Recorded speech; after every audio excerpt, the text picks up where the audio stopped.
Guys, good Wednesday morning. My name is Jerry Miller, and welcome to Real Talk. Thank you kindly for joining us. It's great to be with you on a glorious morning here in Charlottesville. We have a Commonwealth-wide audience, countrywide, worldwide, here on the I Love CVille Network. We're presented by Yes Realty Partners. Find them online, yesrealtypartners.com. Keller Williams Alliance. We love both on this network and this show.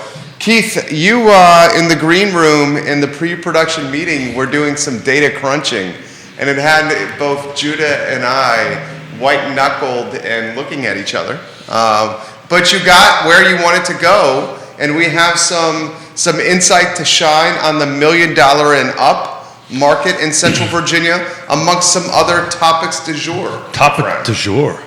Isn't that like mustard that you put? It is. Is Dijon mustard? No, Dijon. Dijon. Spicy or yellow for you?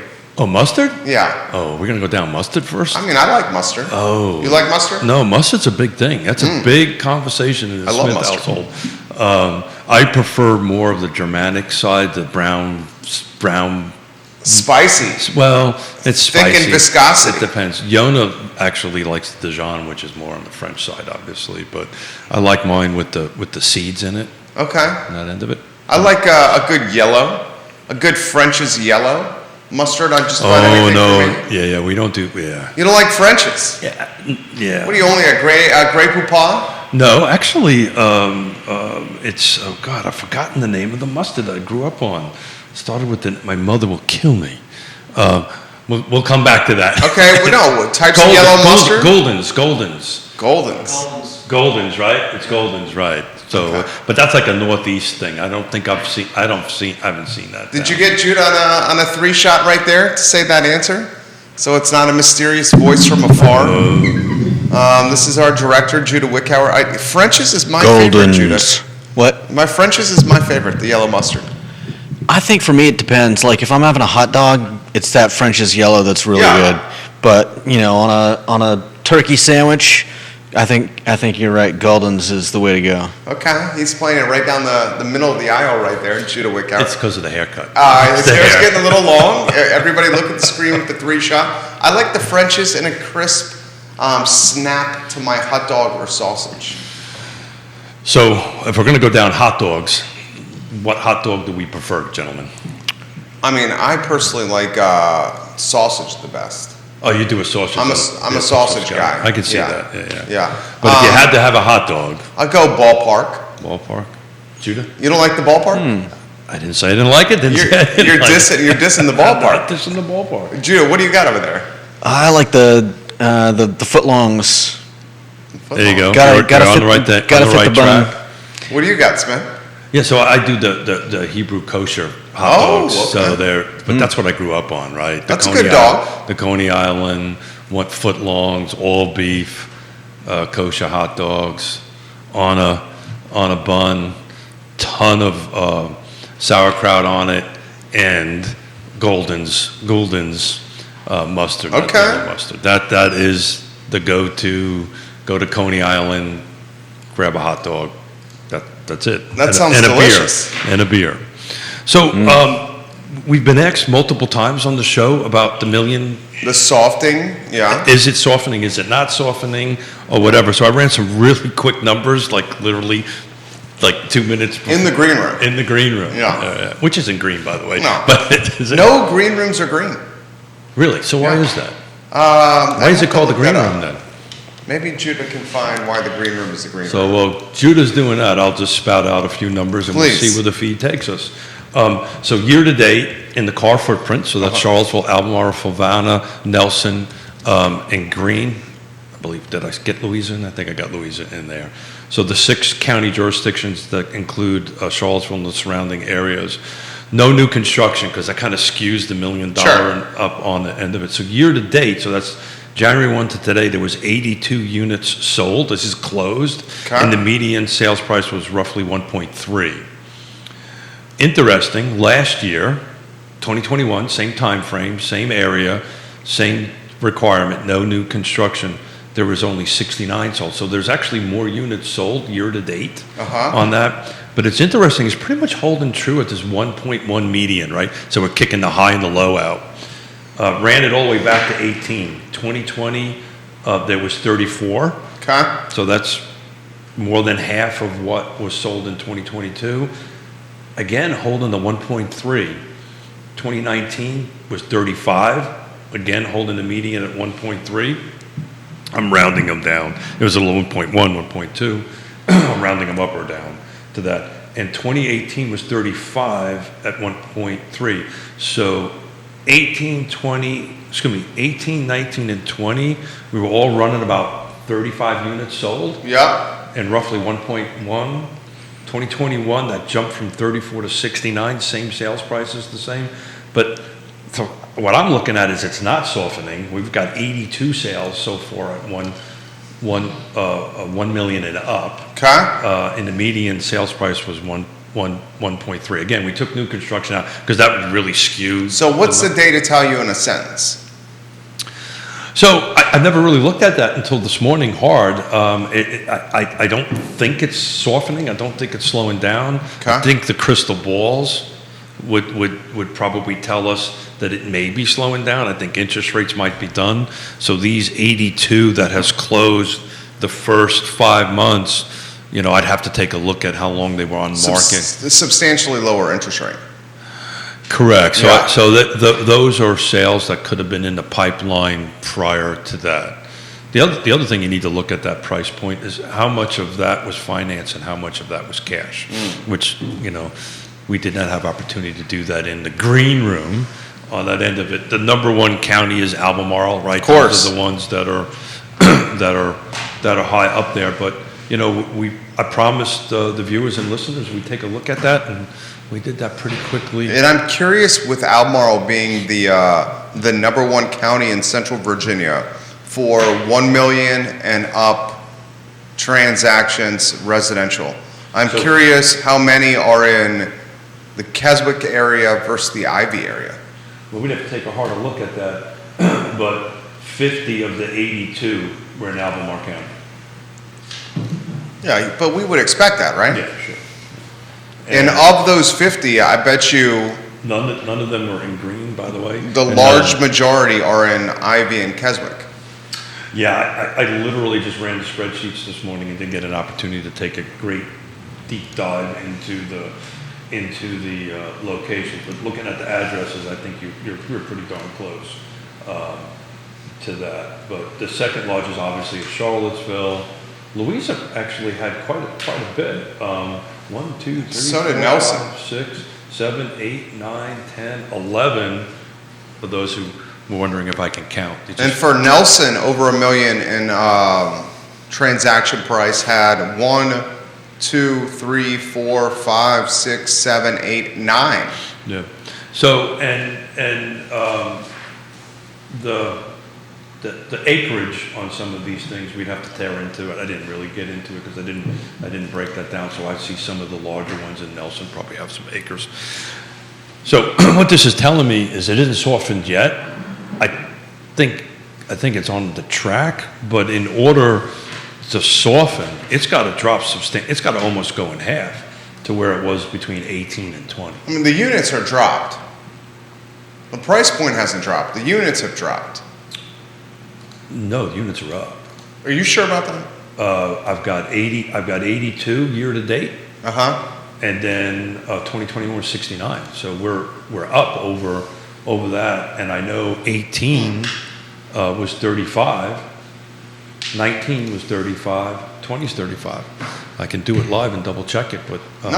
I'm pretty sure that's it. So I think this high number was a lot of contracts that went in the last 30 to 60 days, and they've closed, right, on that end of it. So I'd have to dig into the numbers and figure out how did these all close in the last 30 days or the 60 days. But basically, the first 5 months of 2022, there's 82 at 1.3.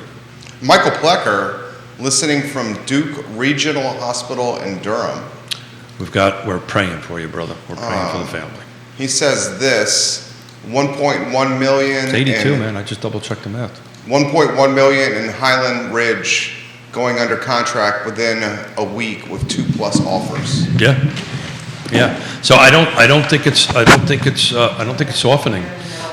Literally looking at it live at this point, it's 82. And while you chat a little bit, I'll double check last year just to make sure I did not make a mistake. So $1 million plus, distinguished gentleman offering great data here on Real Talk, not softening right now as interest rates rising. The next question we have and we ask is cash. How many of these deals are done cash only, and how many of these deals are taking bank financing? Albemarle County is dominating the listings that are $1 million over, with Charlottesville in the 2 slot, Louisa the 3 slot, and Nelson the 4 slot. This tells us that there's still some move to the area from outside happening, some Zoomtown action happening. Yeah, I mean, this same time year in 2021 was 69, so the numbers are right. Yeah.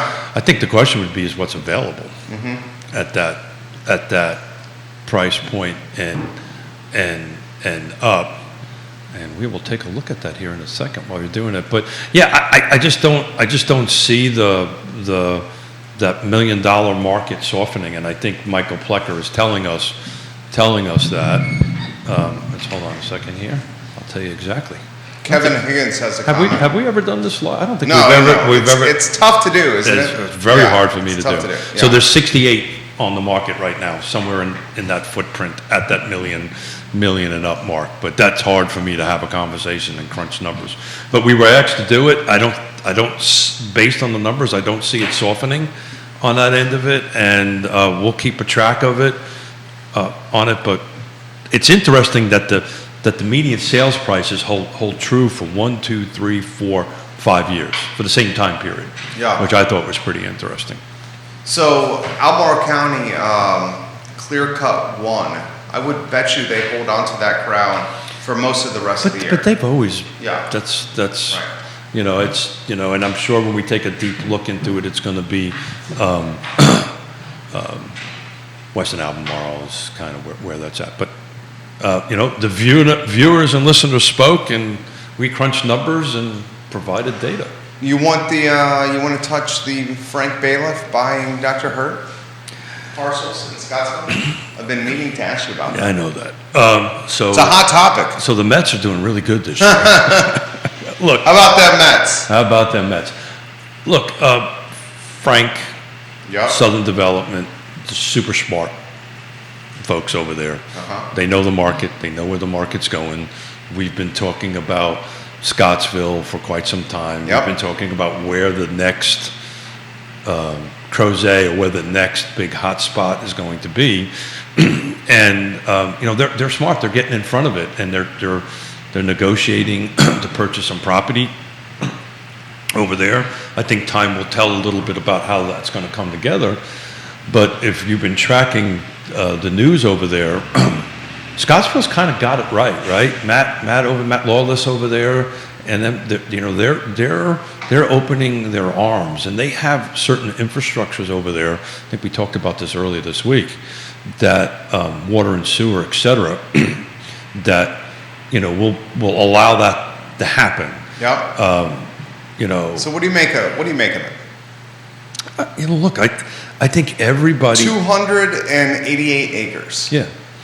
So a lot of it depends on exactly where that is. It's not 200 continuous acres. Nope. Right. So it's Mink Creek Estates, Paulette Tract, Overlook Heights, Upper Bird, Lower Bird, appraised value 2.8 million, 30% of Scottsville's landmass. Frank bought from Dr. Hurt. Yeah, so there's the old thing. You can't drive in and out of Charlottesville without driving past one of Doc Hurt's pieces of property that he owns. It's been in that Albemarle way. County. In Albemarle County, that's been that way for quite some time. Look, we've been talking about it. It's a smart move. It's where they're in the development game. They understand the market better than anybody, and what they'll I don't think the water and sewer infrastructure is there to handle that much of a subdivision, but they'll figure this out and they'll improve systems and develop in it. But the question is, and I haven't really done a ton of homework on this. The question is it in the growth area? Is it? I don't think all of that property is in the town of Scottsville. No, right? It's not. So they'll have to go through the rezoning. Tire plant is included in this. Correct. So that's in the town of Scottsville. Yeah. So that's directly working with the city council. Important property. The rest of the property, they're going to have to go through all the stuff that I've been talking to the Albemarle County Board of Supervisors about the development incentive, the builder incentives as far as housing affordability. So they'll have to navigate that, and they'll do a good job of navigating that on that end of it. But this whole process is going to take a ton of time, right? And they're not going to be able to do a by right project with that because the division rights aren't there yet. So they'll go through this. They'll do the development plan on it and move it through the system. So we'll be talking about this for quite some time. So this came up on our show yesterday. Which individual or small team has had a greater influence on development in one area than, say, what Southern could have around Scottsville? Try that question again. If you had to pick one or two people in the area that have had influence in the vision of a neighborhood or little corridor in Charlottesville or Central Virginia, who will have more or will have had already more influence than what Frank is going to have in Scottsville? I think that's a difficult question to answer. I can tell you Southern Development and Stanley Martin, I think, would be probably the two big developers out here that would go ahead and do that. The math's a little bit different. So Stanley Martin and Southern Development do things a little bit differently than some other developers because they typically connect the development and the building together, right? So that's a bit of a different animal. For instance, Ryan Homes is not a developer, they're just a builder, so somebody else has to do the development side of things and then sell the lots to Ryan. Or I think on the other side of the mountain, I also think Atlantic Homes has been doing both the development and building end of it. So the entities in our area that actually can do that is literally less than one hand. You can count on less than one hand. So everybody does it a little bit differently. Everybody does it their own way. The good thing about Stanley Martin and Frank Bailiff and Southern Development is they're local. They have local people that are going to communicate with the public. They're going to communicate with the county and so forth and so on. So I think they'll do well. But this is going to be a long process. This is one of these. We'll be talking about this for years before it actually happens. From Grayson, for you, which area of Central Virginia is projected to get the most new construction and housing to alleviate the crunch we're in right now? It's a good question. Yeah, it's a great question. So I'm going to revolve this back to a little bit of this red tape, green tape thing we've been talking about forever, right? Look, the reality of it is where the path to creating inventory has the least resistance is where this is going to go, right? So if the local jurisdictions and the local folks that are closer to where you and I are sitting right now could kind of help that process along or streamline that process or shorten that process, you'll see it work its way closer to the center of where we're sitting on downtown Charlottesville. Otherwise, it will be, the thing with Scottsville, if that 300 acres was in the town of Scottsville, the path to development, I think, would be a lot faster than in Albemarle County. It's just going to take forever. So the answer to the question is the periphery is probably going to get a little bit more traction. Now, it brings the question of, I just filled my truck up this morning. Yeah. Right? So gas. Fuel. Are we in a recession? Are we not in a recession? How much for your truck? I'm still shaking. Yeah. So 70 plus? Oh, yeah, sure. Yeah. 80 plus? No, I think it was 75 and change. It wasn't quite empty Yeah. at that point, but it'll be between 75 and $80 to go ahead and fill it. Literally, Yonna and I were having a conversation this morning of, I don't use my boat like I think I'd want to use my boat, so I don't pull anything with my truck anymore. Yeah. Probably going to get rid of it. Wow. Well, I can sell it. I can sell it for more than what I bought it for right now, and then maybe buy an EV. That's kind of what we're thinking about doing. So you'd have to include what we talked yesterday, what Ludwig has done in downtown Charlottesville as influential for one guy shaping an area like Frank could potentially do in the Scottsville area. We also included in yesterday's talk show what the Cosner family has currently done for High Street. Yeah. As shaping kind of an area. Ashcroft came up yesterday as shaping an area and what the buyers Rick have Byer done. was early into this and still is doing it. Thanks for clarifying that, because I was thinking residential. Yeah. So Ludwig is more commercial. Cosner's are more commercial, right? So you kind of have to split them in half a little bit Sure. on that end of it. But on the residential side, the things have changed since the time of great unpleasantness, right? So prior to that, I as everybody knows, I did this work. Yeah. At the time, a small entity could actually do something. Now you can't. So just to talk about the path that Southern Development has to follow through that, the hundreds upon hundreds of thousands of dollars that has to be spent just to go through, I mean, it's probably way north of that number, to go ahead and go through and rezone these properties and go through the site plan process and go through the years, of assuming they're purchasing, of holding it, the taxes, all that stuff is a tremendous amount of money.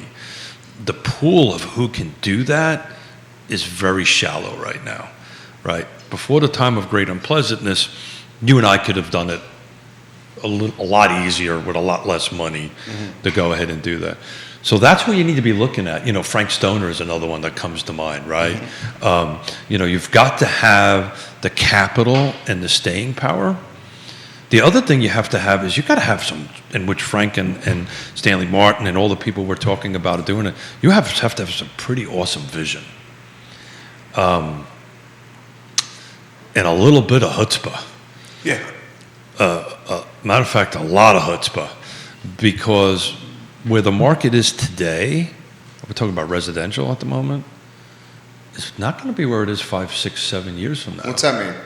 Well, it changes. It always changes. Okay. Right? The market always changes. That's a given, right? Where we are standing, we've been starting on Mondays, oh snap, shift, excuse me. And it was a play on oh snap. On that end of it, the market is shifting. The market is always shifting. So where's it shifting? Well, it's just overall. What's it shifting from? Well, it's shifting from where it is today, right? The real estate market today, the real estate market in 2018 was very different than 2022. 5 years from now, it's going to be very different than it is today. That's just the way it is, right? So the skill is to stay in front of it. The skill is to go ahead and read the tea leaves. The skill is to break out the what do we call those crystal balls out there and wave our little wand and kind of figure that. But the risk that, people need to understand the risk that Frank Bailiff has taken, right? He's buying this land. He's making a commitment to do that. He's making a commitment, or his company is making a commitment to spend the money to go through this. And in 5 or 6 years from now, the market may not be there for that, right? That's a hell of a risk that one takes. I mean, I think it's safe to say the market's going to be pretty strong in Albemarle County in 5 to 6 years. Let's try it a different way. It's going to be different. Sure, it'll be different. Okay, so what you have to do now as a developer right now is he's buying this, he's going through the rezoning. You've got to guess what that different is going to look like 5 or 6 or 8 years. I think it's a smaller house. smaller footprint, You know a more what? efficient house. I agree with you, and I think it should be, but that's not what the data is showing us. That is not what NAR is saying. Homes are not getting smaller, right? But 2018, 16, and 15, we would all say, oh my God, houses are not going to go over 1,200 square feet, whatever number. But they're back at 2,400 square feet. Yeah. Is that going backwards? No, that's a good point. I mean, you got the work from home and the need for a home office or a place for kids to do school. And the biggest buyer profile, as we know, is the millennial, no right? doubt, with kids. And that's the only real thing that we know what's going to happen in the market going forward is these millennials are going to start maturing into, finding a partner, having children or not having children or whatever it is, and they need more space. They need more space. Yeah. So. Kevin says this: $85 for my Yukon this morning. Kevin Higgins. Yeah. Gas stations are paying $4.37 a gallon right now. Consumer cost here is $4.45. Gas stations don't make much from gas purchases. And he says gas stations are raising rates 2 to 3 times a day right now. Judah and I talked about this. Gas prices in this country at all-time highs right now, with every other dollar in the wallet pinched or stretched right now because of inflation. And it has people wondering and asking on the feed about the softening of 30 miles plus from Charlottesville. Not seeing it right now. And we're not seeing it right now. I think what you're seeing is something more of a shift, right? We're talking shift back to normal. Instead of multiple offers, a dozen offers, you're seeing 2 or 3, right? I almost used the word only, but you're seeing 2 or 3.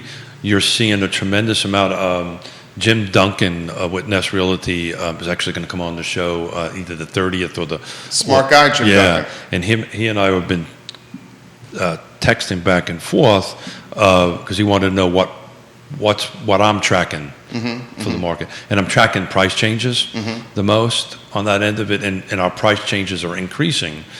And so what that's just telling, Jim and I were talking about that, is telling us is that the seller now is starting to understand the market is kind of back to where it was as far as appreciation goes. And they're starting to have a realistic approach of what price really needs to be at this particular market. So I don't think you're going to see the outer areas slowing down a little bit. 2 years ago, I would have said, when I think I actually said it, there's probably a tape here that said that gas over 4. everything was on that was going to shut down, but that didn't happen. Right. It was not happening yet anyway. Maybe that number's 6. I don't know. Maybe that number's 5 on that end of it. But people need a place to live. Are you making any changes to the Miller household as far as inflation and spending money? We're always watching. Yeah. So we are. We always do. Yeah, we're doing that, right? Yeah. So that's how we're offsetting things a little bit. On that end of it, so I just don't think the outer edges are going to slow down. How are your peers responding to this tighter market? And not just peers, in your firm, but just the association in totality. So that's a great question. What's the pulse? Yeah. It's competitive out there. Yeah, so we've talked about this quite a few times, right? So, we're competing against 1,100,000 real estate agents in the car footprint. We're also competing. No, it's 1,200, right? Well, that includes like Woody Fincham, who's a great sponsor of the show, who's an associate. So he's part watching of that. now. He's part of that. He's on the board, but he's not an actual real estate agent, right? Okay. So I think we're closer to 1,000. Okay. But what happens with that is we end up seeing people from Northern Virginia coming in, Richmond coming in, on that kind of great stuff, impacting the market. It's interesting. It depends on how long that individual's been in the business. If they've been in the business 5 years or 7 years, they've never really seen a shift like it's about ready to happen. And their skill sets that they've got to learn, and we help do that. Skill sets you have to learn. part of Jim coming on, I'm going to bring in another real estate agent that's been in the business for 25 years to talk about what it was like, prior to this. Some real estate agents, they're going to have to relearn. It's an ever-shifting, ever-changing business. What skills and tools you need today might not be what you need 6 months from now. Yeah. And the skill is to figure out what skills and tools I need, or the market needs to do that. So you're starting to see a little bit of that. You're starting to see real estate agents going, okay, what skills do I need to learn? And the smart ones are doing that now. The ones that are not, they're going to be playing catch-up ball once the market really does a full What are the future skills you're talking about then? So we talked about that the other day. It's interesting. Just communicating with the other side is a huge skill that has kind of gone away a little bit, right? Because it's difficult, right? You got 12 offers. You're trying to compete against 6 offers or 2 offers on that end of it, and you're looking at multiple properties simultaneously. But I got to pick up the phone and call up Jerry. Yeah. And say, okay, Jerry, let's start asking the W questions, the who, what, when, where, and why, that kind of stuff. And that's helpful for me as a buyer's agent, because then I can start educating my clients. Okay, if you really want to do this, this is kind of what's important that I gleaned from the conversation. But sometimes, you'll just get, we just did a listing where you just get offers. They don't even call to say, did you receive it? Right? Man. Where are we in the line? Tell me about how many offers you got on the table. Just some really basic questions, because they've only known it for the last 12 or 24 months. In this situation. Right. Yeah. So we'll get through that.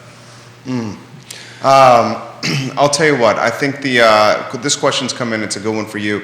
If you're not seeing the softening of the $1 million+ market, why is more housing like this not being constructed? That gets back to the red tape.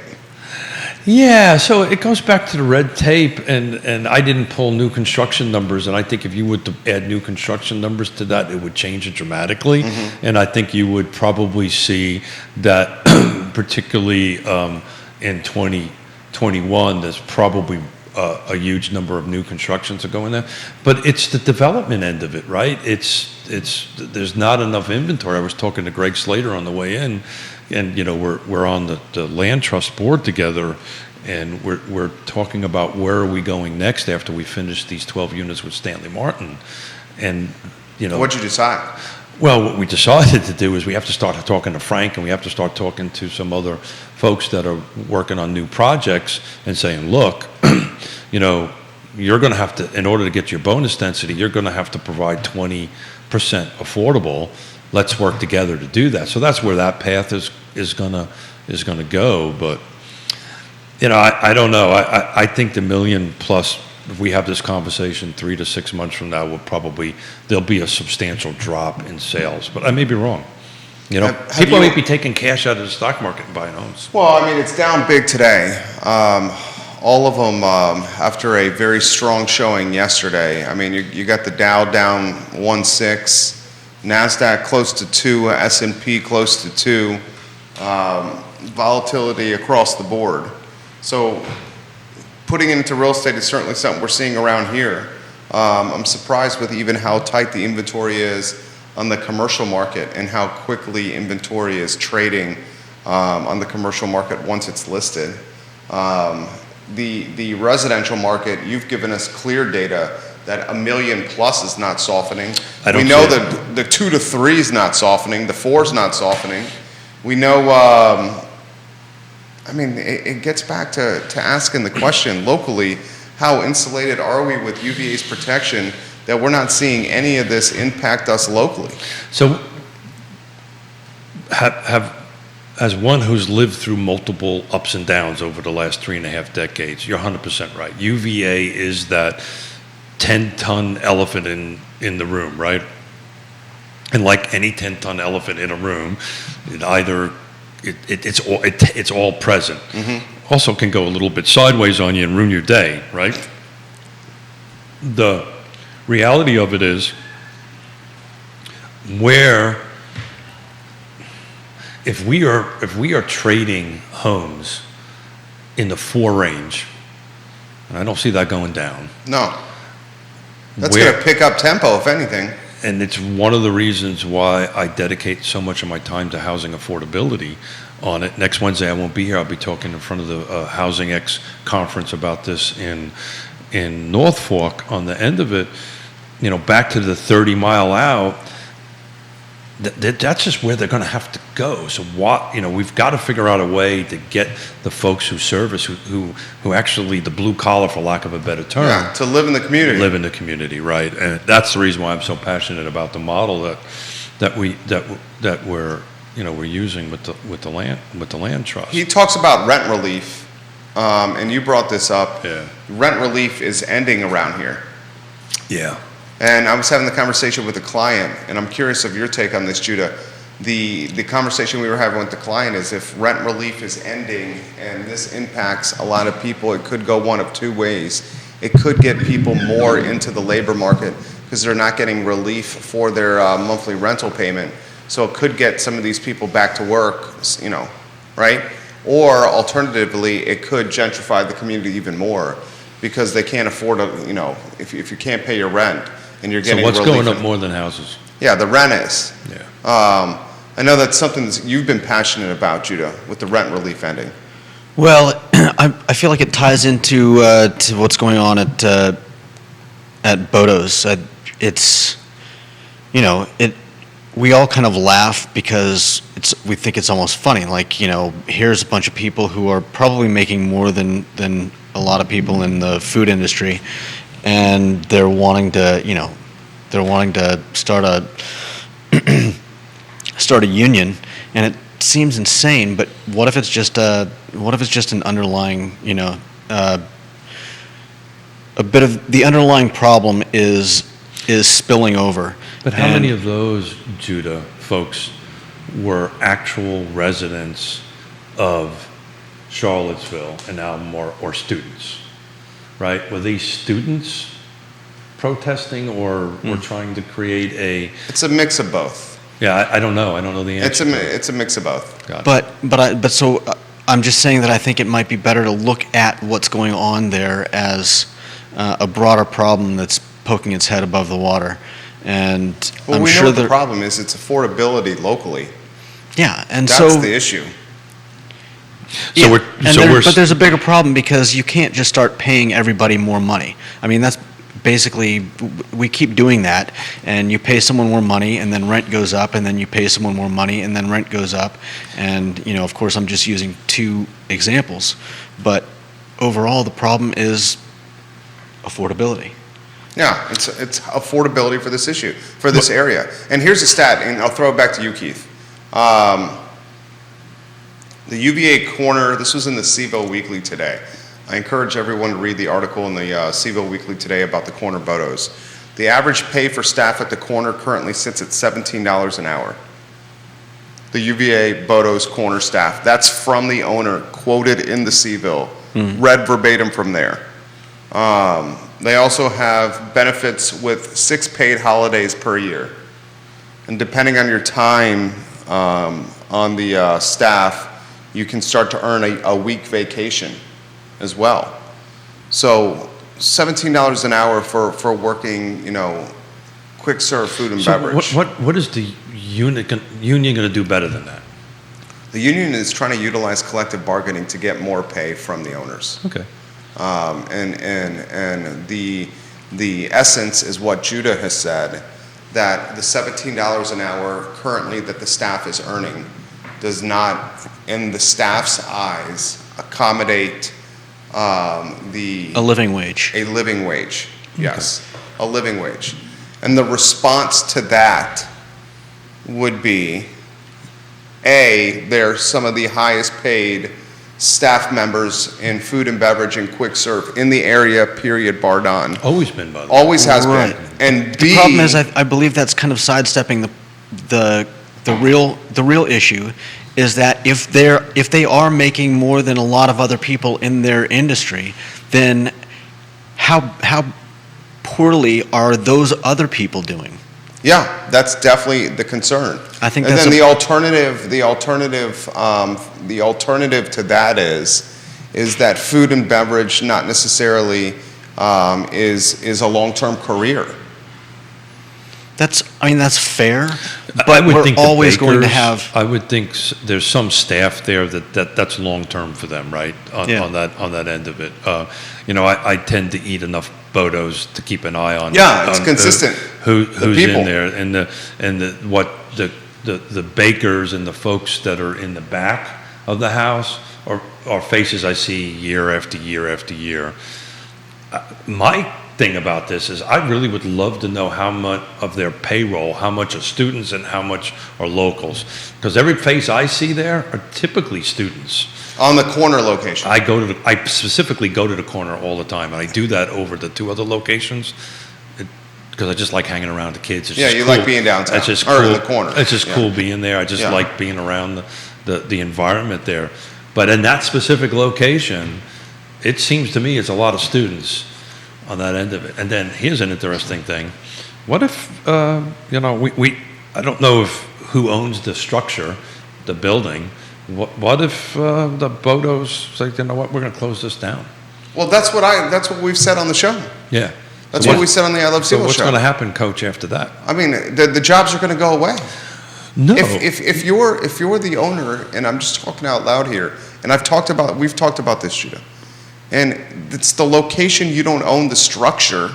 Right. You're paying obscene rent on the corner. Right. So like you were saying before, if all things being equal between the three Bodos, that one I'd shut that down in a heartbeat. Yeah. that one has the issue of a higher. But do we know for sure rent. that they leased that? Yes. Okay, we know for sure Yeah, they leased that? yeah, Got it. yeah. Yeah, so there's a little lease issue, right? That depending on where they're at the lease and stuff, but it may be cheaper for them just to shut it down and pay the lease. Yeah, and just be like a staff that wants to come to the other stores. We will then solve a labor shortage at our other two locations by taking the staff from the closed down location and fortifying and making the staff stronger at our other two. So I love going to that corner location because I love to be around the kids. It's fun to be in line and listen to. For me, I just enjoy the heck out of it. It's fun for me. Could you just imagine if they shut that down, how the students are going to react to that? I mean, Imagine I went to school here at UVA. That Bodo's location was shut down throughout my entire term and tenure at UVA. Yeah. I mean, it was open it was never open. It just recently went open. Danny O'Day, DOD, has got a comment. You've resonated what you had to say with DOD, Judah. And to add on to that, Judah, if these workers represent the best paid workers in food service in the area and they still cannot afford to live in this community, the question shouldn't be how could a union do better, but rather how sustainable is a service industry run by workers who can't afford to live in the community they serve. Right, and I was thinking that even worse, if most of the workers at Bodo's at that location are students, you would think that they would have even less that they would have to pay for things like rent, and because we were just talking Being about subsidized by mom and dad. and not to mention we were just talking about how much the university covers like in-state students. In families with 30 grand and 30 under, grand they or cover under, everything. and 80 grand or under. I mean, You're that's talking about income. Yeah. And We learned so that yesterday. They're not like somebody who's just living here and working full time.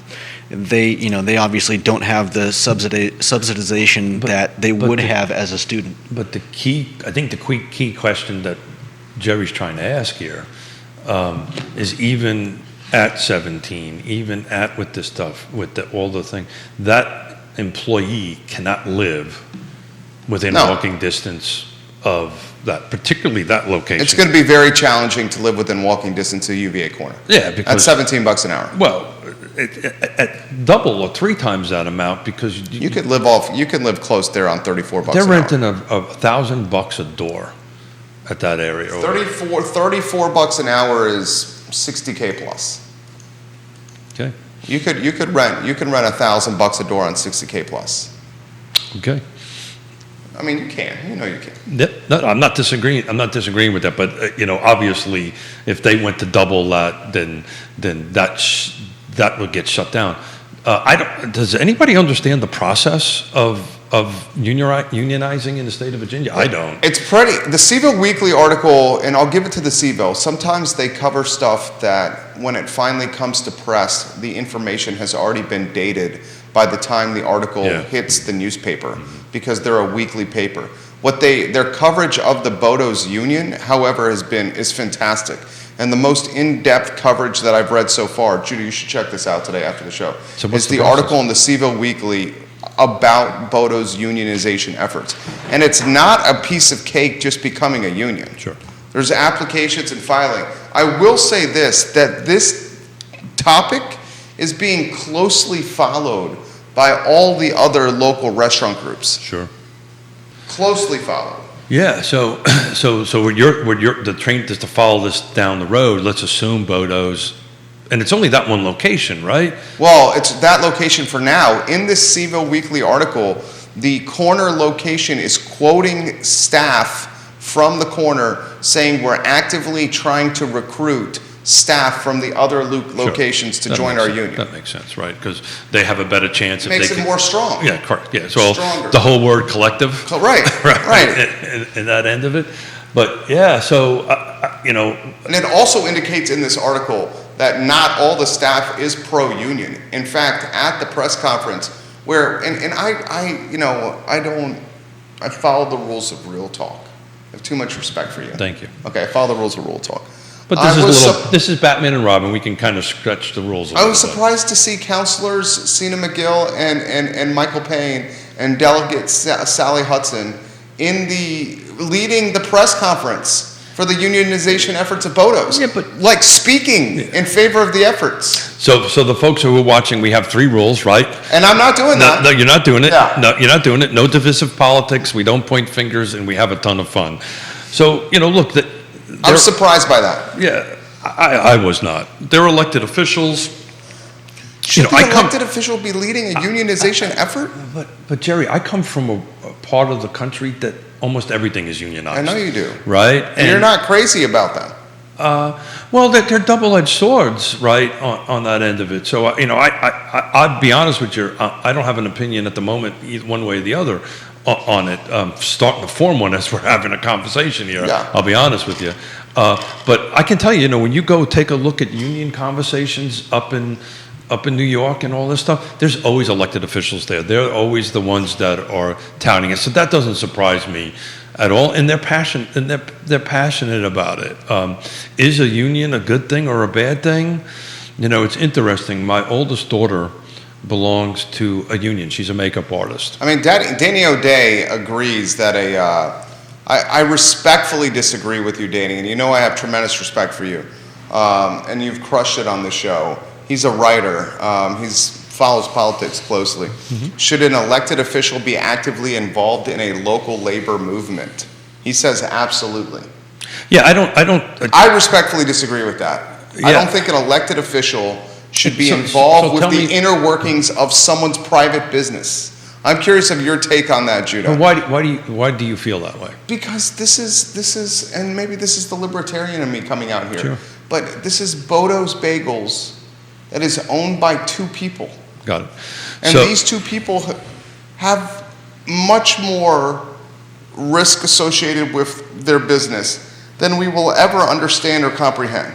And for elected officials to get involved into private business by spurring on or stoking the spirit of a union, for me, is overstepping their bounds. Judah, how do you feel about that?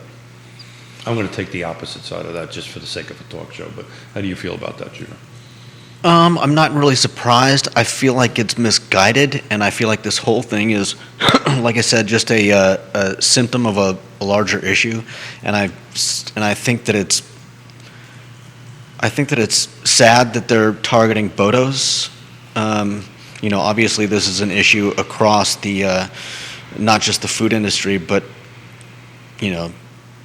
businesses in Charlottesville and people being able to afford to live here. This is way outside of my knowledge base, guys, right? Yeah. But are we not a right-to-work state? We are a right-to-work state. Okay, so how does that impact into the unionization process? You know, we talk about a Dillon rule state all the time. Does that impact the process? And again, I'm not smart enough to know about that, but I do want to go back and defend the elected officials for a moment on that end of it. And I'm going to take it away from this end of it, right? I've got in front of me was an article which I was hoping we talk a little bit about, is the solar the SUP for the solar farm in southern Albemarle, right? Right, it's going through the process and all that kind of great stuff on that end of it. So what's going to happen here is constituents for these board of supervisors are going to reach out to them and say, this is what I'm concerned about. That's probably what's happening here. I'm assuming, and that's a huge assumption, is that they've been reached out by their constituents and saying, we're concerned, we want to do this, we want to do something about that. I don't see a reason why they shouldn't be able to do that. Now, is it good politics to do that? Is it in their, that's a whole different animal. But they've been, I'm assuming, been reached out by their jurisdictions and saying, I need you to do something about that, and they've agreed to do that.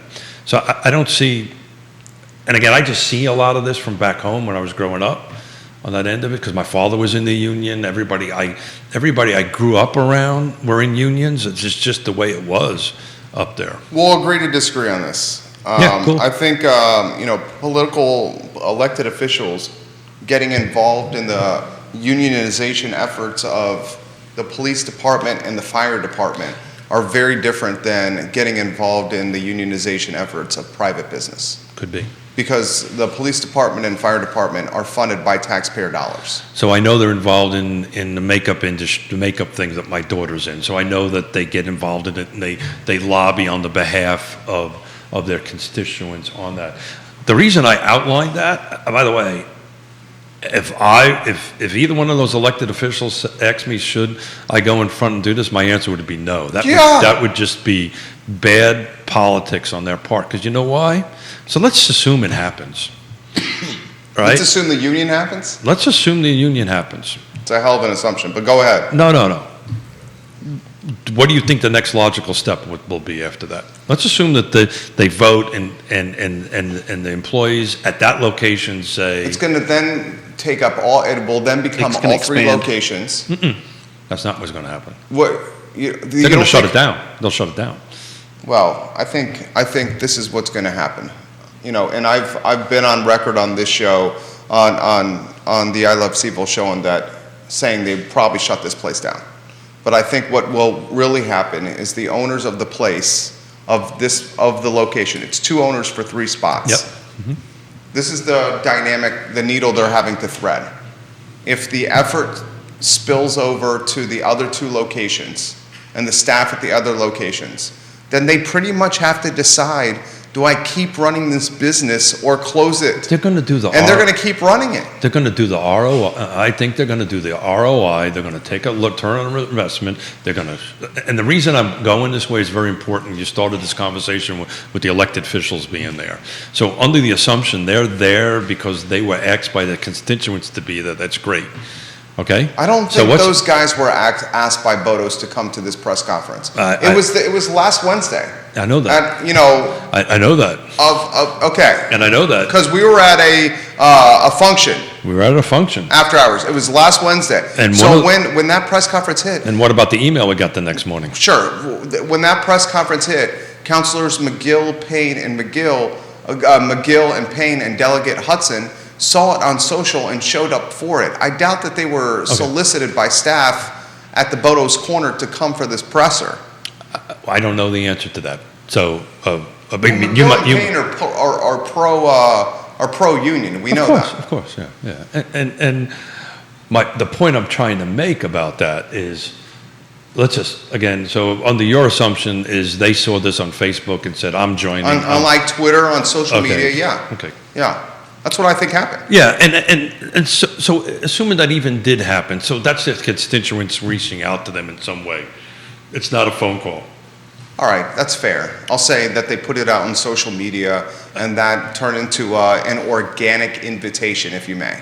The point I'm trying to make is, if this process goes forward and that Bodo's shut down, if you don't think I'm going to pick up the phone and pitch a bitch to The people that were pro from the beginning? the elected officials and go, what the hell did you just do to my Bodos? They would be sadly mistaken, right? So the point is I'm not so sure they really thought through the bigger picture on it. Or have they thought through the bigger picture that if this effort goes through, that it then influences other staff at other F&B or frontline businesses, mom and pops, to their staff to do the same? And then it's put the small business owner literally in an impossible place. So the roll is back to land use, right? So this is no different than a rezoning, right, from my brain on that end of it. And let's assume a project doesn't get approved and all this kind of great stuff that would have Frank's property out there in Albemarle County. Let's just assume that it doesn't go through and it can't get the density, it can't get the 20% housing affordability in it, and it goes by right. All it's going to do is help the people with the deeper pockets move in there. This potentially could go the opposite direction, right? It could say, you know what, I'm not making any money anyway at my restaurant. Restaurants are pretty historically hard to make money at. The people that I see making money in restaurants, it's the real estate they own that they're even most focused on. It's the restaurant that's paying rent to their real estate company. And those are the people locally that are making money in restaurants. So I dabble in enough commercial to tell you that's exactly correct. It's not the folks that own just the restaurant that are stacking paper here. There's a reason why Bodo owns its two other locations. What's the largest real estate company in the United States? McDonald's. It's not about making hamburgers, it's about owning real estate on that end of it. But and again, this wasn't even a topic on our green room chat on it.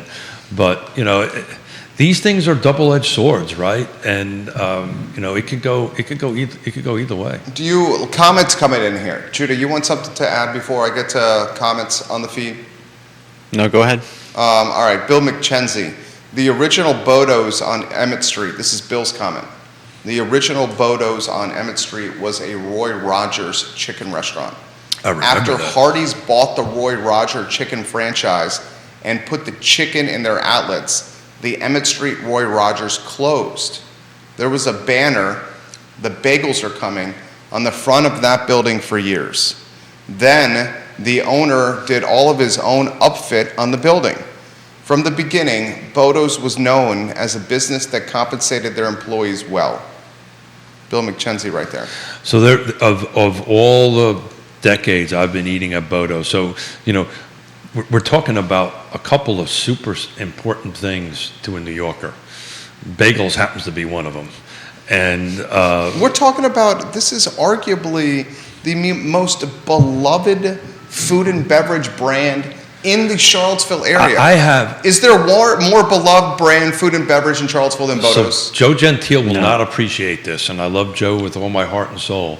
But when I go up to Connecticut to visit my daughter on the first weekend of June to celebrate our grandkids' birthdays, on the end of it, I will bring dozens of Bodo's bagels. The people from New York ask me to bring. Just understand this. People from New York asked me to bring up Bodo's bagels so they can have them and freeze them to eat them later. It's a huge deal. This is as part of the Charlottesville brand, Bodo's, as anything in Charlottesville. I would agree. Except for maybe UVA. I would agree 1,000%. And for this to be in the news.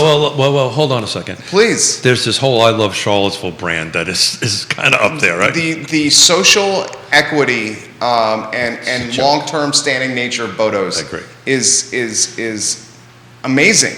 There's never been a time in the decades they've been here that I did not see a sign on it. And this comes from the day when I was having employees and I was paying carpenters and plumbers and electricians and cabinet installers. And I go in there and I was like, well, how the hell are they doing that? Right? And we couldn't do it at that point. It was always considerably a few bucks more per hour than everybody else.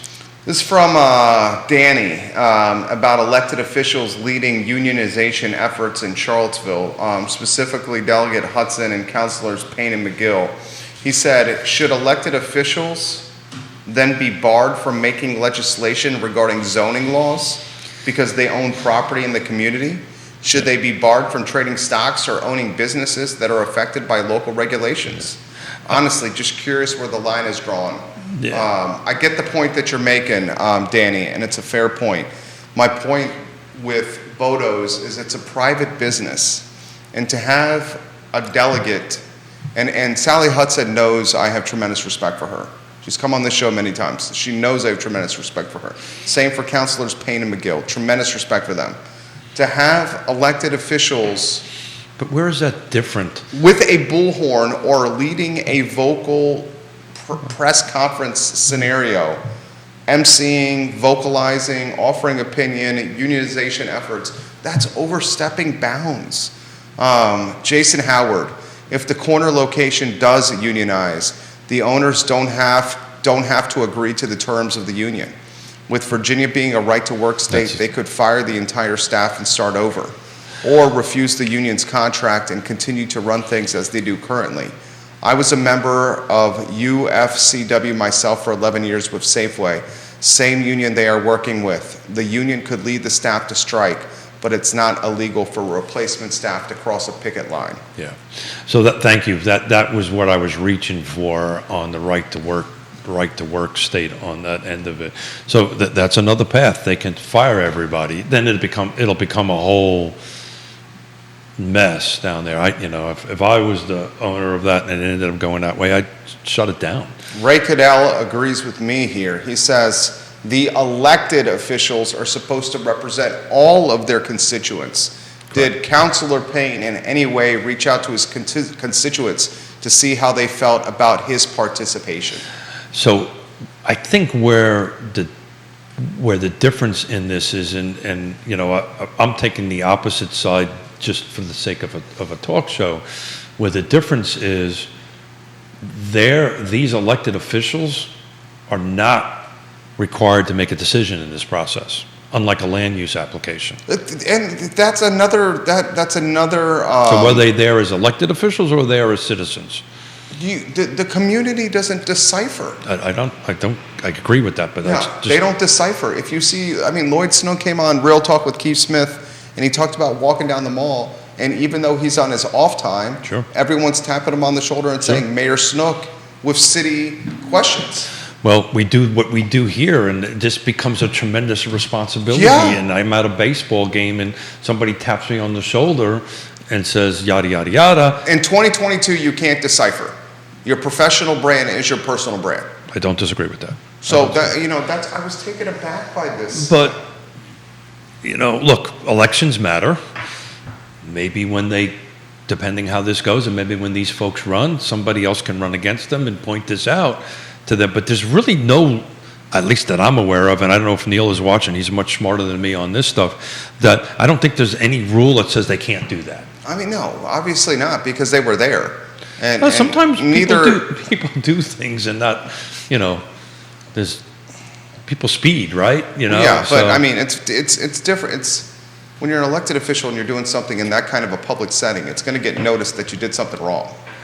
Look, politics and being a politician is very much so what you and I do 3 times a week for 315, 16 shows. You're always in a microscope. People are always looking at what you're doing on that end of it.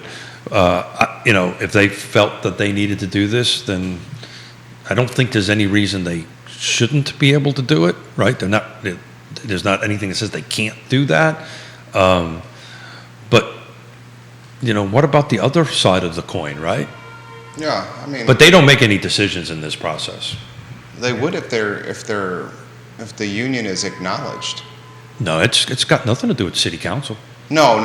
I meant staff. Sorry, I misunderstood your statement. Staff at Bodo's would have autonomy and decision-making capabilities if their union was. Well, it was an interesting comment. Recognized. Right? Yeah, it was an interesting comment. So the owner can say, "Well, I just don't recognize it. You're all fired, right? Yeah. And go hire somebody else." Well, what's happening? In today's environment, is that really going to happen? especially when it's the top of the pay period or the pay They can't- totem pole They can't hire people now. in food and beverage. Yeah. I mean, it's the top. Bodo's wants to give people more money, wants to hire more staff. Yeah. They want to hire more staff. Yeah. So I think if it really does happen, the only path that the owners has is to shut it down. There's just no way. If it spreads to the other two locations, then it would mean shutting down their business in totality. That's why I'm kind of stepping a little more from the shutdown theory, because I think this is going to spread to the other locations. They're actively, the CVille Weekly article today did a hell of a job. They're actively recruiting staff at the other locations. So what if they shut all 3 locations down? That's why I don't think they're going to shut it down. This is their livelihood. They're going to have to navigate these waters. And then the next step, I'm telling you, this is the next thing. The next thing is it'll create a trickle over effort with other local F&B businesses. So we know they own 2 parcels. Bodo's has 3 locations. We know they owe 2. I'm just playing the opposite side of the coin. Let's assume that you're right. Let's assume that they go through and all 3 gets unionized. You shut them down. I own 2 pieces of property that are worth $1 gazillion. I'll sell them, cash out. Thank you very much. Have a nice day. But we don't know we don't know the setup as well of how those parcels are owned. Because remember, there was an initial owner of Bodo's who then sold them to his managers, his general managers. That's correct. So we don't know if the current ownership of Bodo's So is the team that owns the land. Yeah, Roger. Yeah. It could be the original founders just collecting rent, which is probably what it is. Well, that would make a ton of sense. Yeah. That would make a ton of sense. And he's in the catbird seat unless the business closes.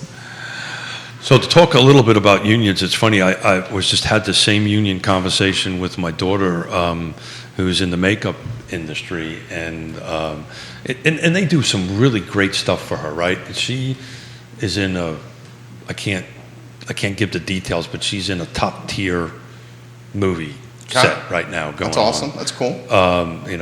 What are they? Not top tier, A class, whatever it is. The top movie studios that are out there. She's doing something right now. And so I asked her, I said, so that's cool. So when that's done, does the union have another job for you? And she goes, no, that's not the way it works. So the union's good for, COVID protocols and if they work more than 12 hours, double, there's negotiations between the unions and the studios on per shoot. But she needs to still go out and find her jobs, which I didn't realize until the other day when we were having, because this whole union conversation you're talking about trickled all the way up to New York, and with conversations about, well, oh my God, I can't believe, and this is coming from people that are in the union, I can't believe that that's a possibility. The first question was, how much my bagel's now going to cost me? Yeah. Right? I mean, and how much will the market bear on a bagel sandwich? Well, we've got. Are we going to Are we going to say okay to 2x the price? Well, without the union, bagels are going up anyway. That's what I'm saying. Because of inflation, fuel. All their COGS have increased, cost of goods. Yeah. All their COGS, and this is happening at the same time. Their debt service payments, if they have them, are going up because they're tied to prime. This happened at the same time that fuel's higher. All their cost of goods are higher. I mean, you couldn't think of a worse time for this. So we've got Chris Fairchild and Tony O'Brien coming in on Friday, and the topics that we're going to talk about is trying to communicate and collaboration and so forth and so on. Really, I'm going to save this conversation that You think Chris is a locks guy? A locks guy? Yeah. No, he's not. Probably not. I don't think he's a locks He's not a locks guy. Tony's probably a locks guy. You think Tony's a locks guy? Yeah, but Judah's a locks guy. Oh, yeah. Oh. Judah loves the locks. You do cream cheese and locks, right? Oh, yeah. Do you go cream cheese and lox on a plane, cut in half? On a what? On a plane, cut in half, or everything? We used to go to this place called Solly's in Los Angeles. We get egg bagels with cream bagel. cheese and lox. Okay. So good. You know what, gentlemen? I didn't have breakfast this morning. So you're going to get Bodo's. My stomach has been turning, this whole Bodo conversation. Oh, this is making me hungry too. I'll bring you back something. Oh, So Judah's not going to turn that down. have you ever turned down anything I brought to you? No, he always says yes. Because he's a bachelor. That's how that works, right? Yeah, pretty much. Ray says, here's his point. Rake it out. I lost a big 30-piece unnamed musician backup job in Virginia because my musicians and I are non-union. But that was the management of the entertainer, not local government in any way. He says, I guess my point is this is a very slippery slope and can damage local businesses and workers as well. Perhaps that's why Virginia has remained a right-to-work state for many years and pretty successfully overall. I've said it a couple times during this conversation. It's a double ill cut both ways.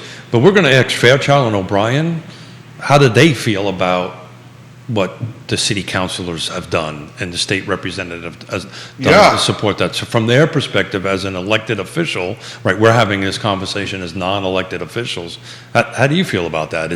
Was that right? Was that wrong? So thank you for bringing this topic up. I wrote a note down. We're going to chat with them on Friday. Tell us about Friday's show.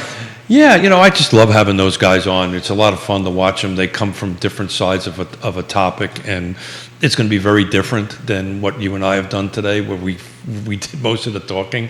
I think we'll listen to a lot of it, but I want to.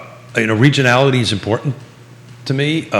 It's interesting this solar farm that's about coming up in Albemarle County. Fulvana County actually has one that's been built and operating since 2018, so we'll probably talk a little bit about that, how that process went. I think Tony was on the board. In fact, I know Tony was on the board at that time, and how that process went and what benefits it is to the county and so forth and so on. But people don't actually know that there is a pretty large solar farm right by Zion School. You just don't know it's there unless you actually look at the GIS or the Google Earth on the end of it. It brings a substantial amount. I think that does 1,200 rooftops. This one, if this one gets approved, it'd be about 25,000. Okay. Energized. You did a good job today. Yeah, Batman and Robin goes well. I say it, will continue to say it. I love these shows. Oh. It's just, so do they. It's just you and I, and sometimes the coffee takes a little bit of time to kick in, and the mouth starts moving. But I enjoyed it. I didn't even get to a couple of notes I wrote down. Well, we'll save them for Friday. Chris Fairchild, Tony O'Brien, Fluvanna County Board of Supervisors, friends of Keith Smith. They are. They actually say that publicly. The guy rubs shoulders with some influential people. Keith Smith does. Following Friday, we've got Greene County in the house. Yeah. We're going to have Dale Herring, who's on the... Love Dale. And we're going to have Jim Friedel, who is on the planning department side, and talking about, at our event that both of us were at on that Wednesday was, hey, don't forget about Greene County, bring us some projects. So we're going to talk a little bit about that, back to this 30-mile radius thing, and we'll find out what they've got in their pipeline as far as residential projects go and commercial projects, and we're just going to talk. So the next 2 Fridays, are going to be a lot of fun. You're locked and loaded. I'm trying to get a little better at it. You're doing a great job. It only took me 3 years. Great job. That's not true. It took you about 2 months. And then I was like, this guy's a rock star here. Dude, I went and watched the first 2 months. Hey, you watched the last one and not the first one. That's the rule in the business. Oh. Watch the last one, but not the first one. Yeah. I actually took your advice and stopped watching. I don't watch any of the shows again. Most of the folks don't. Yeah. Because you always find something to nitpick. Yeah, when the reality is it always goes well. I am my most harshest critic. Yeah, actually, I got a couple people in my life. Yonna, maybe me in that first slot. We'll rank you in the 3 slot right there. Actually, I'd probably put you ahead of Yonna. I'm pretty hard. I'm like that with everybody. People appreciate it, but sometimes they don't, and that's just the nature of the beast. Judah Wickhauer is our director, and you did great today. Thank you, Judah. Thank you. Keith Smith of Yes Realty Partners and Keller Williams Alliance. Find them online at yesrealtypartners.com. My name is Jerry Miller, and this is Real Talk with Keith Smith online at realtalkwithkeithsmith.com. There you go. I just want to say thank you to Sure. the viewers and the listeners, right? I would have not dug into this million plus if folks didn't chime in, so thank you very much to the viewers and listeners. You make us better every day. Amen. Amen.